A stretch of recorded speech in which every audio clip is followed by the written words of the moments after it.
kita lihat ya, kalau perkembangan pandemi di masing-masing negara itu kan up and down ya. Kita sempat mengalami bagaimana buruknya pandemi gelombang kedua di India, ya.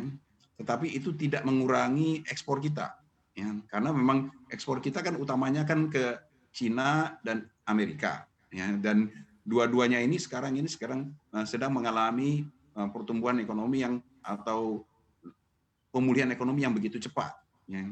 Pertumbuhan ekonomi di Cina bahkan sangat tinggi, demikian juga dengan di Amerika. Sehingga itulah yang kemudian mendorong ekspor kita tetap tinggi, harga komoditas itu tetap terjaga tinggi dan sangat membantu nilai ekspor kita. Dari sisi lain, impor kita juga tertahan karena impor modal kita juga tetap rendah ya. Yang mulai kembali itu adalah impor bahan baku dan impor barang konsumsi. Sehingga secara keseluruhan ya, kita yakini walaupun ada beberapa negara yang sekarang ini mengalami kenaikan kasus COVID, tetapi diperkirakan itu tidak akan mengganggu kenaikan harga komoditas, tidak akan mengganggu ekspor kita.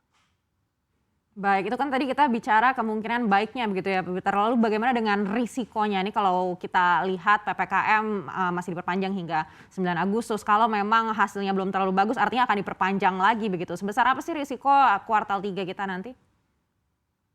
Ya, most likely-nya seperti yang disampaikan oleh Pak Luhut, ya, yaitu pelonggaran itu terjadi di bulan September.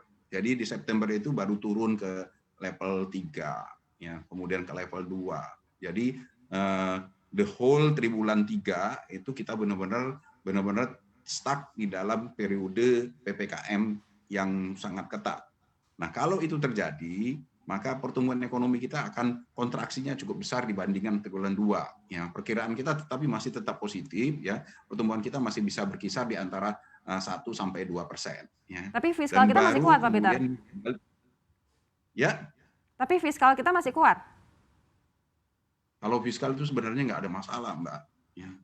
Fiskal kalau menurut saya nggak ada masalah. Kan sebenarnya fiskal itu begini, ya. Berapapun defisitnya itu sudah ada payung hukumnya, ya, yaitu Undang-Undang Nomor 2 Tahun 2020 yang membebaskan defisit kita lebih dari 3%. Sementara defisit totalnya itu sekarang ini masih di kisaran 40%. Artinya masih space-nya untuk sampai 60% masih besar. Jadi kita tidak terlalu khawatir terhadap fiskal sebenarnya.